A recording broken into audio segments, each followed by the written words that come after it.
is almost like water. That's because it's set at about 90 degrees, so it flows really, really easy. And we just cap her up. And there you go. This is a bee suit, or this one is they call a bee jacket because it's just a jacket. And I don't wear a full suit because it's so doggone hot. So I just wear jeans, and I like to wear the thicker jeans, but they'll still sting through that. They'll sting through this. They'll sting through the leather gloves. And the bees, instead of building the hive in the box, they went on the outside of the hive and built the comb, because this is a no-no. That's very bad. This is what we're pulling, are these frames of honey.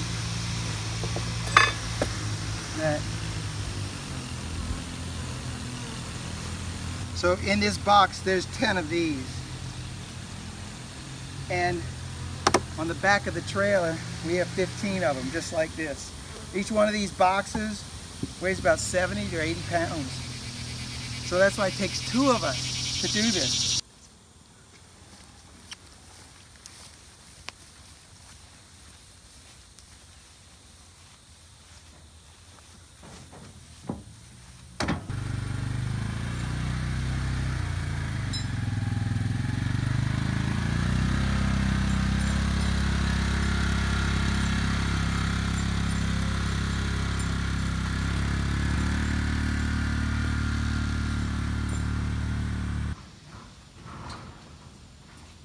These are a little wide as we go around.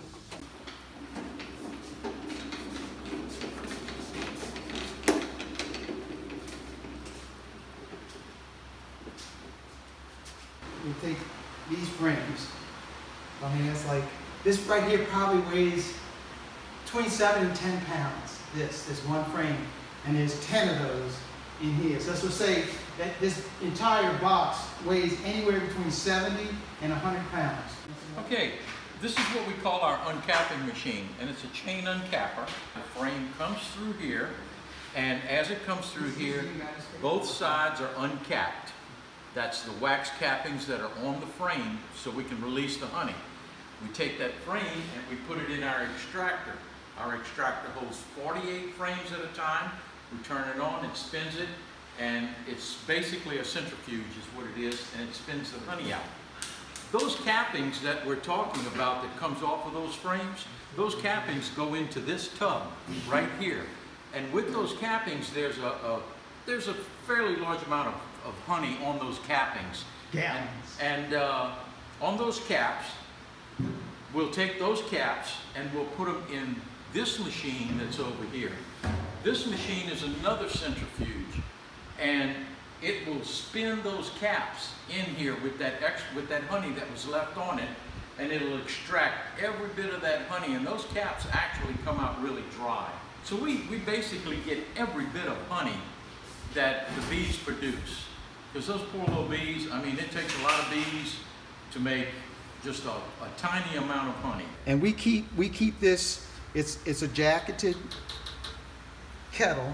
There's water inside of here, and we keep this temperature set at about 85 degrees. Let's see, right now it's right about 90 degrees right now. And the reason we do that is so it won't crystallize in here, and it flows really well. The monastery's been keeping bees for 1,500 years, and it's a very, very close connection to bees and the monastic life, because there's a lot of similarities between them. And those similarities, the first one that you see is community. So beehive is one body of bees. The beehive is one community, just like a monastic community. It's one community of men or women together, all for serving one purpose. Bees, their purpose is survival, but yet it's still the idea that they are living for a greater good for themselves. And that's very, very true of the monastic life, that when a man or woman decides to become a monk, a nun, that they forfeit their life for the life of Christ and in such the life of the community. They call it holy honey because it's there at the monastery, and so we have that going for our honey. We got the prayers of the monks. I use honey in my cereal, like Cheerios, granola, any kind of cereal. I put it on my salad. I put it on meats, sauces, even spaghetti sauce instead of sugar. I'll put anything that would use sugar. I use honey in for it. So it's whatever your imagination. Oh, I put it even in tuna fish. I like it in tuna fish too.